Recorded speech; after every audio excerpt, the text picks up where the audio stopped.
5ই August পরবর্তীতে বিভিন্ন সময়ে অবৈধ অস্ত্র, হত্যা, মাদক, ধর্ষণ, ছিনতাই, ডাকাতি এবং চাঁদাবাজি সহ বিভিন্ন অপরাধমূলক কর্মকাণ্ডের সাথে জড়িত অভিযোগে প্রায় 1170 জনকে গ্রেফতার করেছে এখন পর্যন্ত।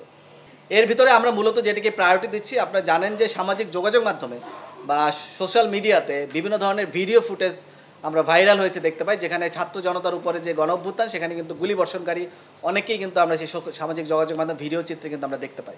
সো আমরা আমাদের যে র্যাবের বিভিন্ন ব্যাটালিয়ন কর্তৃক এবং আমাদের যে র্যাবের আভিযানিক দল আছে, র্যাব হেডকোয়ার্টারের গোয়েন্দা শাখার, তারা মূলত এই ছবিগুলি যাচাই বাছাই করছি এবং সেখান থেকে আমরা মূলত এখন পর্যন্ত প্রায় 10 জনকে গ্রেফতার করেছি যাদের হাতে অস্ত্র ছিল।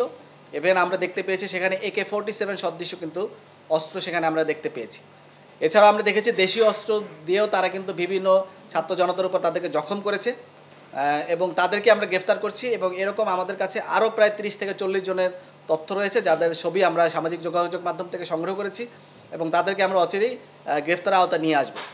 এছাড়াও আপনারা জানেন যে বিভিন্ন পর্যায়ের যে সকল নেতারা ছিলেন যারা হুকুমদাতা হিসেবে তাদের নামে বিভিন্ন ধরনের মামলা আছে, এরকম বিভিন্ন পর্যায়ের প্রায় 39 জন বড় পর্যায়ের নেতা, তাদেরকেও কিন্তু আমরা গ্রেফতার করতে সক্ষম হয়েছি। এছাড়াও একটি যৌথ অভিযান পরিচালনা করা হচ্ছিল যেগুলি যার মাধ্যমে মূলত অবৈধ অস্ত্র যেগুলি সারা বাংলাদেশে ছড়িয়েছিল এবং বিভিন্ন থানা বা বিভিন্ন সরকারি স্থাপনা থেকে লুণ্ঠনকৃত যে সকল অস্ত্র অ্যামুনিশন ছিল সেগুলো উদ্ধারের জন্য কিন্তু আমরা একটা যৌথ অভিযান পরিচালনা করছিলাম। এছাড়া একটি নির্দিষ্ট সময় দেওয়া ছিল যেখানে সরকার বলেছিলেন যে যাদের বৈধ অস্ত্র আছে তাদেরকেও কিন্তু সেগুলি জমা দিতে হবে। সেখানেও আমরা দেখেছি অনেকেই কিন্তু সে সকল বৈধ অস্ত্র অনেকেই জমা দেয় নাই। সেই সকল অভিযানের সেই সকল অবৈধ অস্ত্র এবং বৈধ অস্ত্র যেগুলো পরবর্তী অবৈধ ঘোষণা করা হয় সেগুলো উদ্ধার অভিযানে এখন পর্যন্ত আমরা প্রায় 219টি অস্ত্র, 45টি ম্যাগাজিন এবং 10,738 রাউন্ড গোলাবারুদ এখন পর্যন্ত কিন্তু উদ্ধার করতে সক্ষম হয়েছে। বৈষম্য বিরোধী আন্দোলনের স্বৈরাচারী সরকারের যে হেলমেট বাহিনী ছিল সেই হেলমেট বাহিনী নেতাকর্মীরা অস্ত্র ব্যবহার করেছে, সব অবৈধ অস্ত্র উদ্ধারে আপনাদের অভিযান চলমান রয়েছে। জি, আমরা অবৈধ অস্ত্র উদ্ধারে অভিযান পরিচালনা করছি। আমি আপনাদেরকে যেটা বললাম যে সামাজিক যোগাযোগ মাধ্যম বা সোশ্যাল প্ল্যাটফর্ম যেগুলো আছে সেখানে যে ধরনের ভিডিও ফুটেজ ছিল সেখানে অনেকে আমরা হেলমেট পরিহিত অবস্থায় দেখেছি এবং আমরা পরবর্তীতে বিভিন্ন যাচাই বাছাই এবং বিভিন্ন তথ্য প্রযুক্তির সহায়তা তাদের পরিচয় নিশ্চিত করেছি এবং পরিচয় নিশ্চিত করার পরে আমরা কিন্তু তাদেরকে গ্রেফতার করেছি। আপনি দেখতে পারবেন যে আরও ছবি আছে আমাদের এখানে, সবগুলি নেই, যেখানে তাদেরকে পরবর্তীতে আমরা চিহ্নিত করি এবং তাদের কাছে থেকে যে সকল অস্ত্র তারা এই সকল কার্যক্রমে ব্যবহার করেছিলেন সেগুলোও কিন্তু আমরা উদ্ধার করেছি।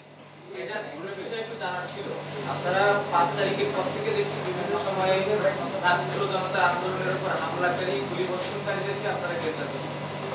আপনাদের র্যাবের উপরে একটা অভিযোগ ছিল যে হেলিকপ্টার থেকে গুলি করা হয়েছে, বিভিন্ন গণমাধ্যমে সেই অভিযোগ করা হচ্ছে। আপনারা যদিও অস্বীকার করছেন যে আপনারা গুলি করেন, কিন্তু সেখান থেকে মানে শিক্ষার্থী বা জনতাকে নিবৃত্ত করার জন্য উপর থেকে আপনারা বিভিন্ন জিনিসপত্র ছুটছেন, সেটা ভিডিওতে দেখেন।